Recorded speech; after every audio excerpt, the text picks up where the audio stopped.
Hey friends, welcome back. Long time no see, no talk cross stitch, no talk cross stitch shopping list.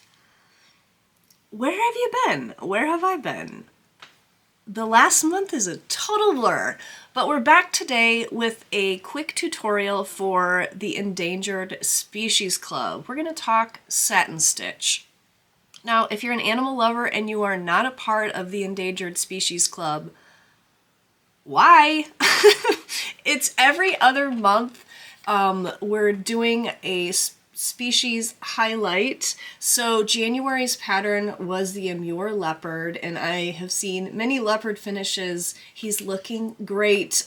This spotted, adorable cat is showing up on social media as completed.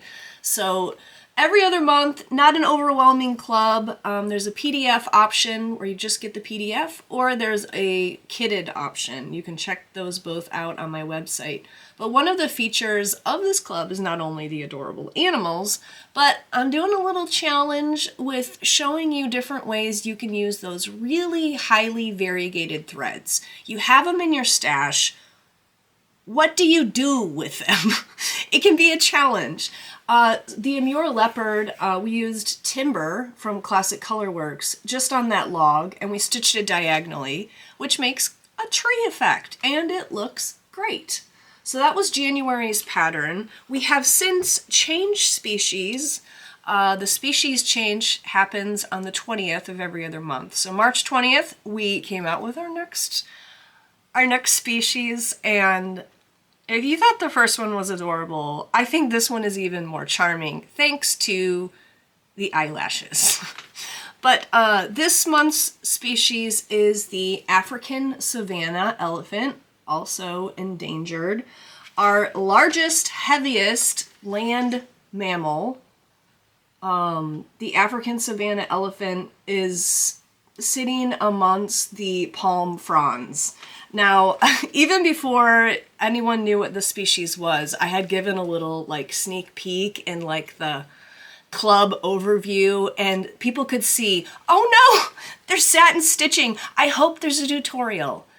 Here's your tutorial. So we're gonna go over some tips and tricks on how to get these palm frond satin stitches to lie perfectly nice. Now, it's not hard will be our first piece of good news. The satin stitches are not hard, but there are some little tricks to keeping them even, keeping them looking nice. We're gonna go over all of that today. So let's talk supplies first of all. The floss that I chose for the palm fronds, and only for the palm fronds, you won't find it anywhere else in the pattern, is Cape Cod by Weeks Dye Works. And you can see that the floss is two very different colors, and it doesn't gradually go from color to color. It's just kind of mint green, and then it goes to this gray blue. Some of the Cape Cod looks a little bit gray. I'm just comparing the skein I have here to the skein I stitched with, and the one I stitched with is a little bit more dingy brown. They both work. It doesn't matter. But what I wanted to say to those club members who are not in parts of the world who can get overdyed cottons very easily is feel free to use whatever you want out of your stash. The palm fronds don't have to be the color that I charted them in. Palm fronds can be many different shades of green, yellow, gray, brown. Pick just a nature-themed variegated floss, and it's going to look great. Lay it up against your finished elephant and say, does this kind of go with the vibe?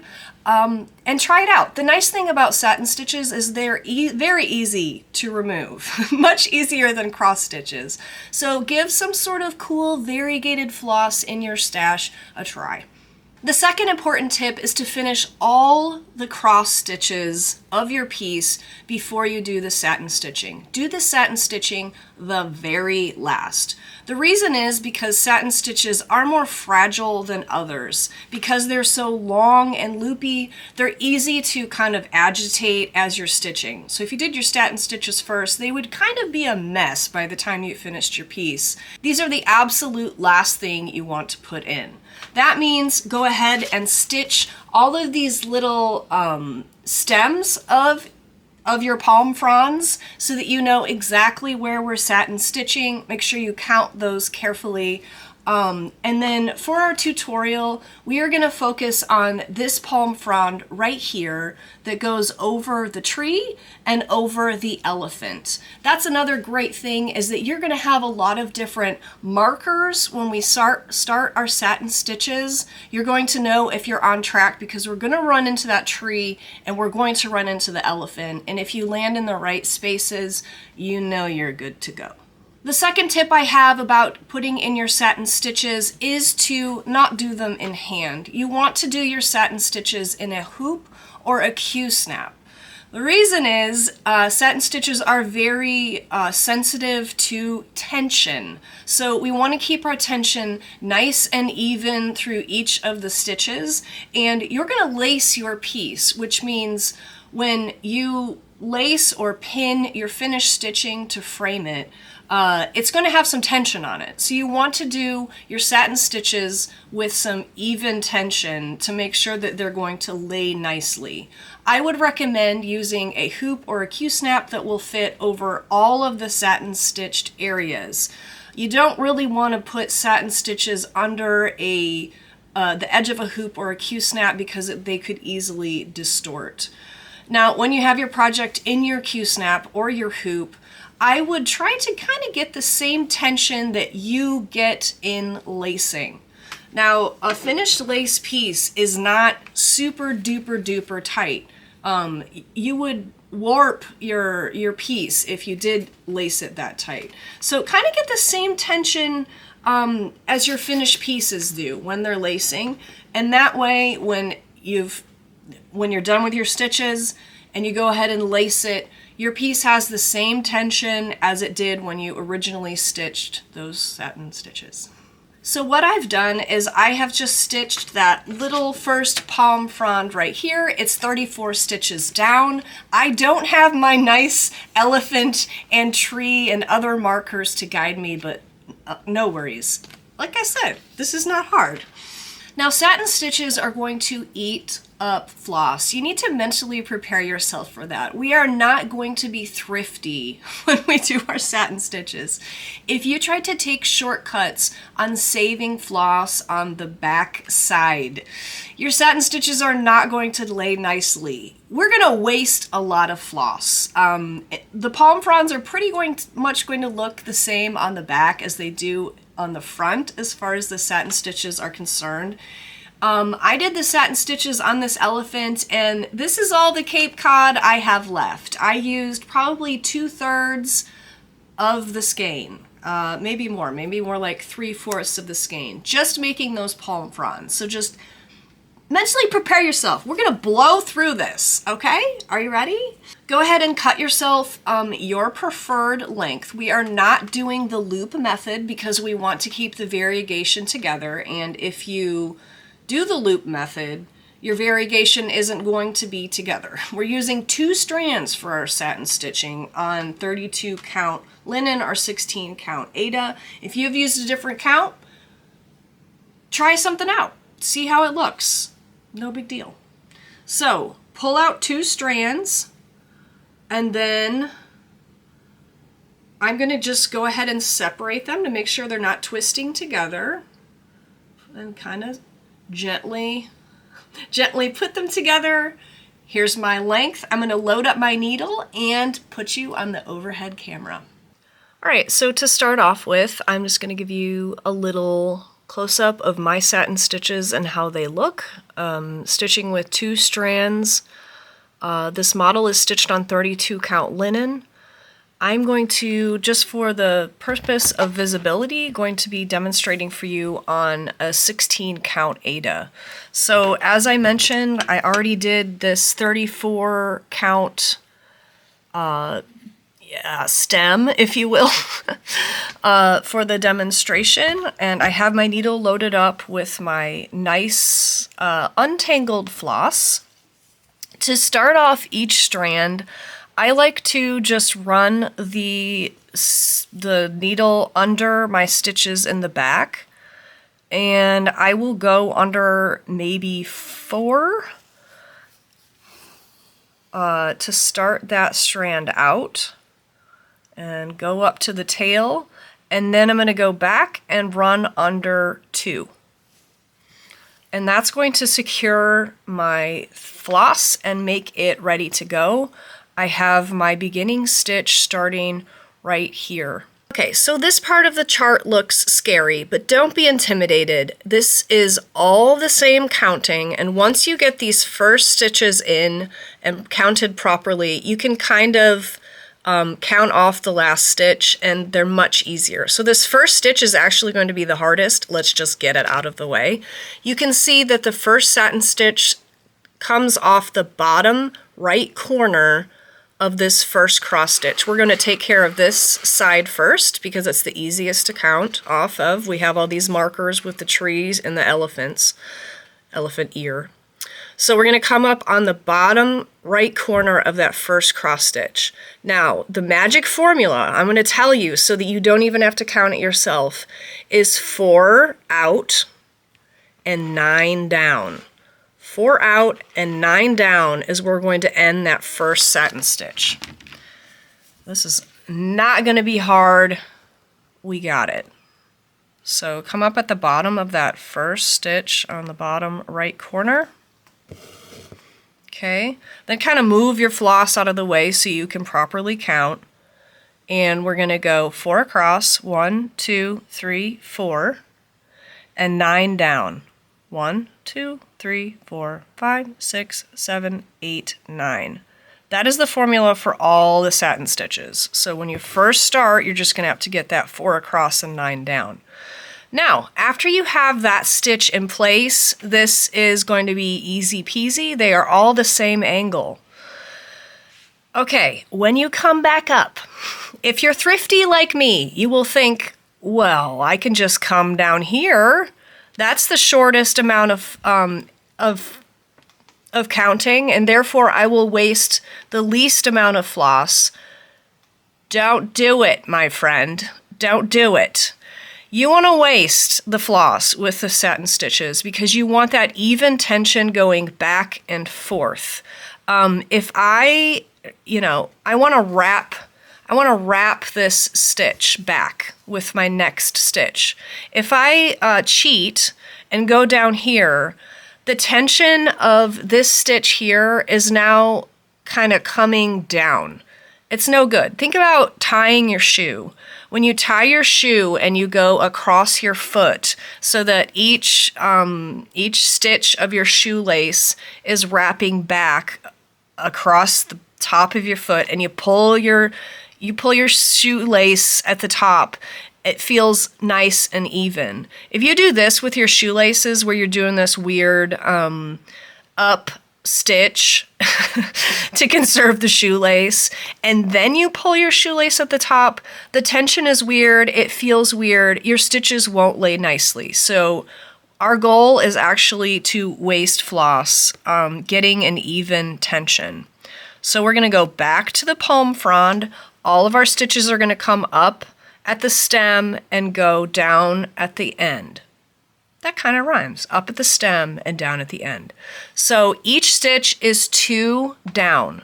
So you're going to put your needle back at the palm frond. You're going to count 2 down and come up. Okay.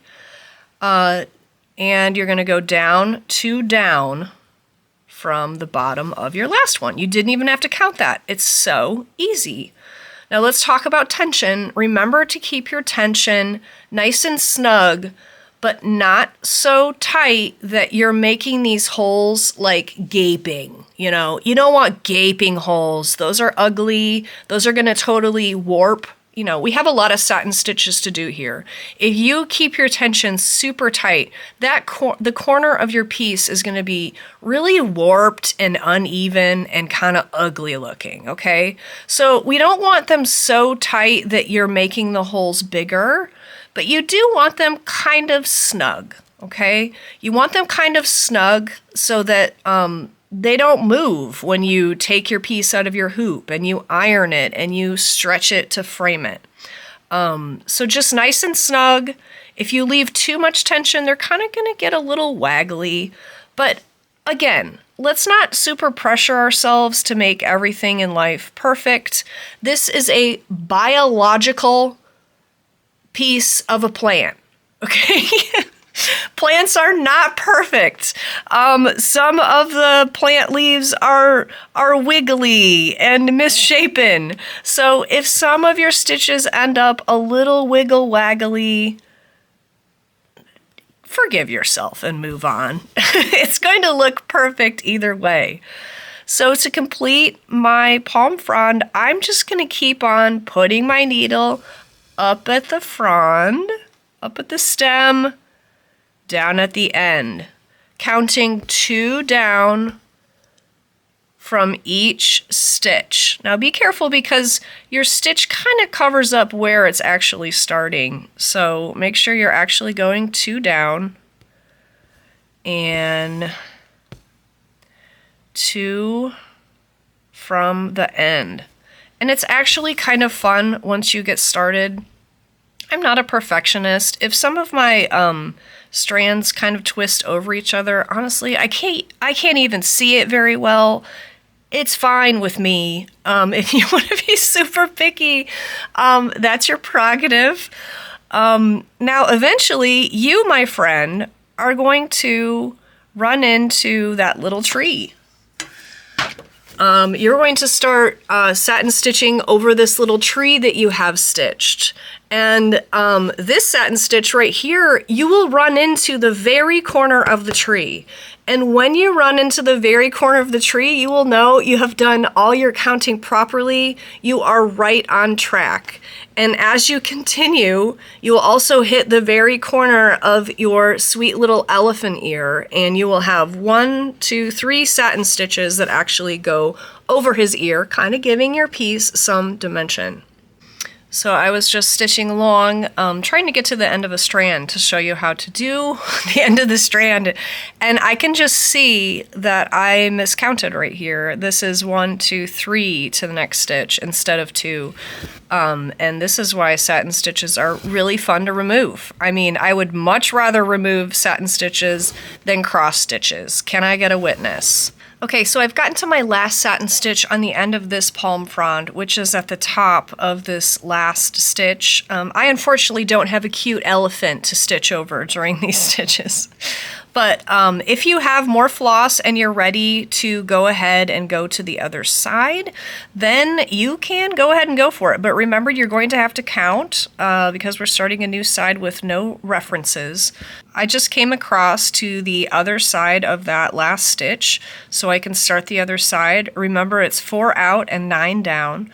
1, 2, 3, 4, 1, 2, 3, 4, 5, 6, 7, 8, 9 is where I will start my stitch. And then I can start going on this side, going up. It's actually a little bit easier going up because your thread doesn't overlap that starting hole.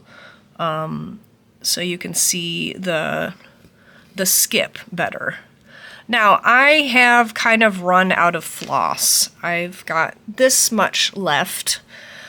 I would recommend ending your thread when you have gone out away, because remember, we want to wrap all of our stitches, wrap them back and forth. So I want to wrap this last stitch by tucking it in just like I started my strand. So I've made my last stitch. I want to pull it back. I'm just going to run my needle under like four stitches, run it up, and then I will take it the other way. And then I'm ready to begin another strand just like I started this one, and I will finish off this palm frond.